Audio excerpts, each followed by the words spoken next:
Bapak Ibu. Beliau mendapatkan istana yang begitu megah. Kemudian bukan hanya itu, keistimewaannya diantaranya adalah beliau bisa paham terhadap bahasa selain manusia, baik itu bahasa hewan, bahkan bahasa angin bisa Nabi Sulaiman.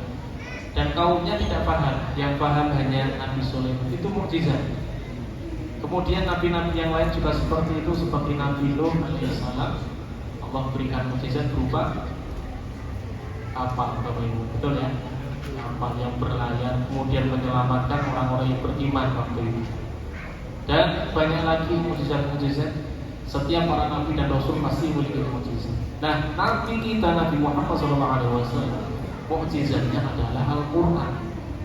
Nah, Al-Quran ini sopo, Al-Quran disanakan Bandung ngelep, gak bisa seperti kapalnya Nabi Nuh alaihissalam. Al-Quran dilemparkan ke bawah tidak bisa berubah jadi ular sebagaimana tongkatnya Nabi Musa alaihissalam. Tapi Bapak Ibu yang dimuliakan Allah, sungguh Al-Quran adalah kitab suci mukjizat yang paling hebat, paling luar biasa. Mengapa demikian? Karena yang pertama, mukjizat kita kalau melihat mukjizat-mukjizat selain daripada Al-Quran, bahwa selain Al-Quran, mukjizat-mukjizat yang Allah berikan kepada Nabi dan Rasul sebelum Nabi Muhammad SAW itu hanya terbatas tempat dan waktu saja. Betul? Tempat dan waktu saja. Waktu Nabi Nuh alaihissalam beliau mendapatkan mukjizat untuk membuat kapal, maka hanya berlaku ketika itu saja, tidak bisa langgeng sampai akhir zaman.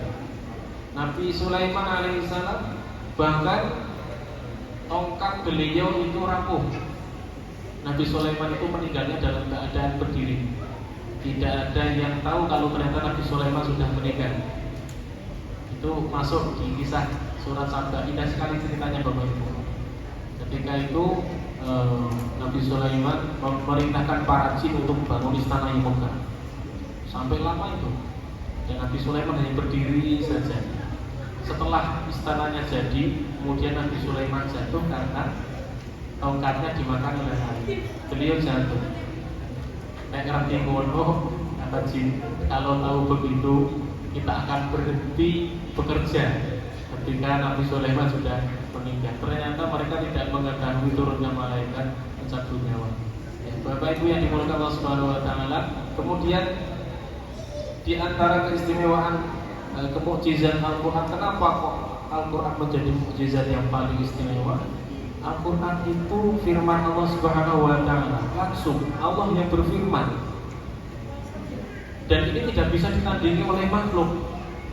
Allah turunkan waktu itu orang-orang Arab, mereka adalah para penyair yang luar biasa, hebat-hebat. Kalau mereka mau melihat kumpulan manusia, kemudian datang ke sana menyampaikan syair-syairnya, dia bisa dapat uang banyak.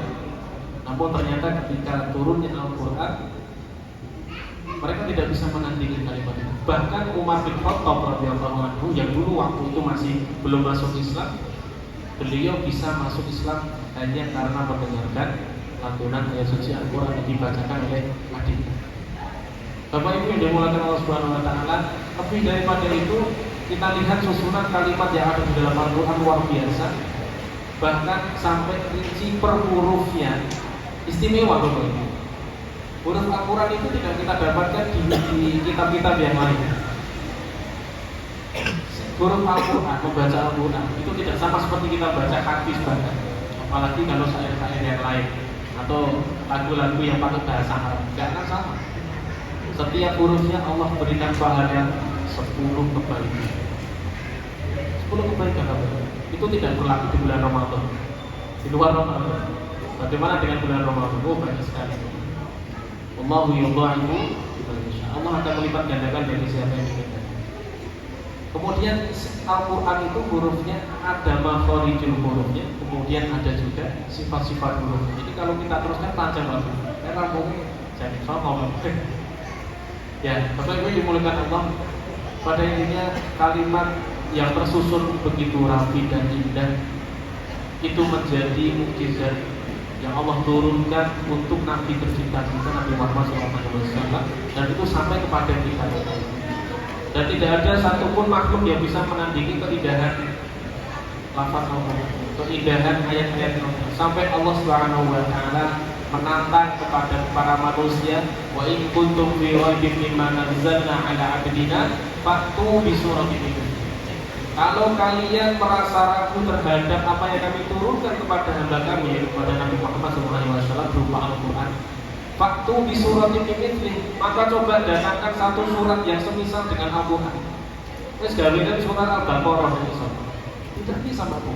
Buat surat Al-Imran tidak bisa. Al-Fatihah saja tidak bisa ditandingi dengan surat yang lain. Maka Bapak Ibu yang dimuliakan Allah, lafaz-lafaz yang ada di dalam Al-Quran begitu indah, begitu mulia, tidak bisa ditandingi oleh manusia. Ini sebenarnya sudah cukup untuk memaksa kita sebagai hamba Allah tunduk patuh terhadap firman Allah Subhanahu wa taala. Kita lemah, tidak bisa menyayangi Al-Quran. Maka tugas kita adalah siap taat terhadap apa yang difirmankan oleh Allah Subhanahu wa taala. Pelajari Al-Quran, setidaknya baca Al-Quran. Kalau nggak bisa baca, belajar cara membaca. Dan sekarang sudah banyak majelis-majelis taklim yang mengadakan majelis taklim tafsirul Quran. Tanya Bapak Ibu, silakan datang. Apalagi terasa kan begini, ketika bulan Ramadan, wah rasanya pengen moyang dan kata. Ternyata ketika membaca, ya Allah saya masih belepotan, ya Allah saya bacanya masih terbata-bata. Nah terus kan Bapak Ibu, baca saja, jangan berhenti. Nanti di luar bulan Ramadan silakan mencari majelis tafsirul Quran untuk memperbaiki bacaan kita. Bapak Ibu yang dimuliakan Allah Subhanahu wa taala, demikian yang kami sampaikan pada malam ini, semoga bermanfaat. Kurang lebihnya mohon maaf. Assalamualaikum warahmatullahi wabarakatuh.